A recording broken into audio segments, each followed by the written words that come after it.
अस्सलाम वालेकुम। आज इस वीडियो में हम सीखेंगे डीसैचुरेट हम फ़ोटो को कैसे करते हैं, यानी कलरलेस फ़ोटो को करने के बाद अगर हमने कोई स्पेसिफिक चीज़ हाईलाइट करनी है तो वो कैसे हाईलाइट करेंगे। जैसे हमारे पास एक इमेज है ये, तो मैं इमेज में जाके डुप्लिकेट लेता हूँ। डुप्लिकेट लेने के बाद मैंने यहाँ से किया ओके, ठीक है। तो हमारे पास ओरिजिनल तस्वीर ये आ गई और डुप्लिकेट हमारे पास ये आ रही है, ठीक है। जब आप सेव करोगे तो ये आपका कल सवाल भी था कि इसको सेव करोगे तो ये अलग से सेव होगी और ये आपकी ओरिजिनल तस्वीर सेफ रहेगी। ये हो गया डन। अब आगे बढ़ते हैं। तो यहाँ पे हमारे पास एक फ़ोटो है, तो मैं कंट्रोल जे करता हूँ, इसी की मैंने डुप्लीकेट ली, यहाँ पे लेयर आ गई मेरे पास। अब मैं इसको कर देता हूँ ब्लैक एंड वाइट। तो ब्लैक एंड वाइट करने के लिए मुझे सिंपल करना है, यहाँ से control shift you, control you कर दिया मैंने, कंट्रोल शिफ्ट यू, ये तस्वीर हो जाएगी ब्लैक एंड वाइट, ठीक है। ये ब्लैक एंड वाइट तस्वीर होगा। अब मुझे इसमें से जो भी चीज़ें हाईलाइट करनी है, ठीक है, मैं जो ज्वेलरी है उसको हाईलाइट करना चाह रहा हूँ, तो सिंपल आप क्या करोगे, जाओगे रेजर टूल लोगे आप, यहाँ से आया हम रेजर टूल पे, रेजर टूल लिया, यहाँ से इसका साइज़ छोटा कर देता हूँ और यहाँ से फिर आपने क्या करना है, इस पर क्लिक करोगे तो ये तस्वीर रिमूव होगी, ऊपर वाली ब्लैक एंड वाइट वाली, और पीछे ओरिजिनल तस्वीर है तो वो ओरिजिनल तस्वीर हमारे को दिखेगी जिसमें कलर्स वगैरह हमारे मौजूद हैं। तो ध्यान से करना होगा यहाँ पे काम, इस तरह से।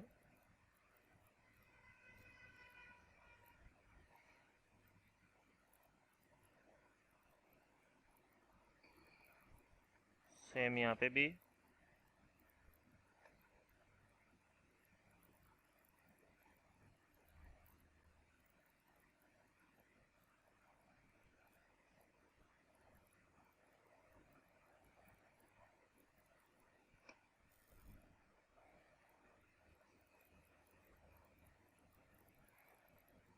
थोड़ा सा मैं जल्दी जल्दी कर रहा हूँ, उसमें हो सकता है मिस्टेक भी मैं कर दूँ। ओके, इधर भी कर दिया, इधर भी कर दिया,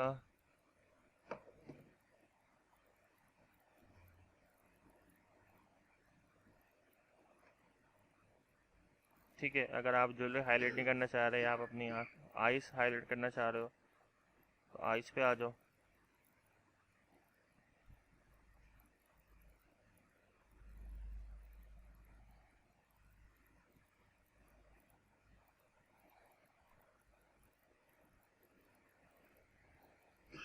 ठीक है। इसी तरह से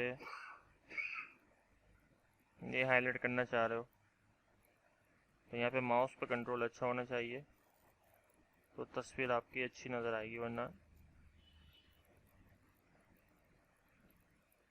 ख़राब हो जाएगी तस्वीर।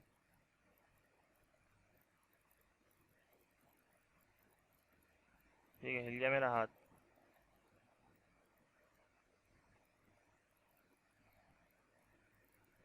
तो इस तरह से आप कंप्लीट कर सकते हो। यहाँ पे मैं बड़ा कर लेता हूँ, इस तरह से।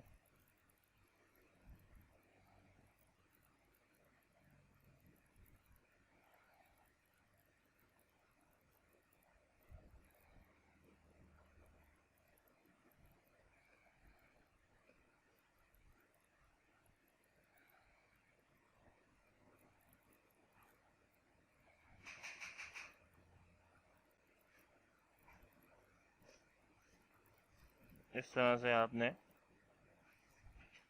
हाईलाइट करना है काम को, ठीक है। तो इस तरह से समझ में आया होगा आपको। तो इसमें से आप जो भी तस्वीर चाहो हाईलाइट कर सकते हो, तस्वीर का कोई भी पार्ट। यहाँ से भी ये भी तस्वीर है, तो इसमें भी आप यही करोगे कि उसकी डुप्लीकेट लेने के बाद जो है कंट्रोल शिफ्ट यू करोगे, ये ब्लैक एंड वाइट हो जाएगी। फिर आप अपने रेजर टूल यूज़ करके सिर्फ ज्वेलरी को हाईलाइट करना चाह रहे हो ज्वेलरी को कर सकते हो, ड्रेस को हाईलाइट करना चाह रहे हो ड्रेस को हाईलाइट कर सकते हो।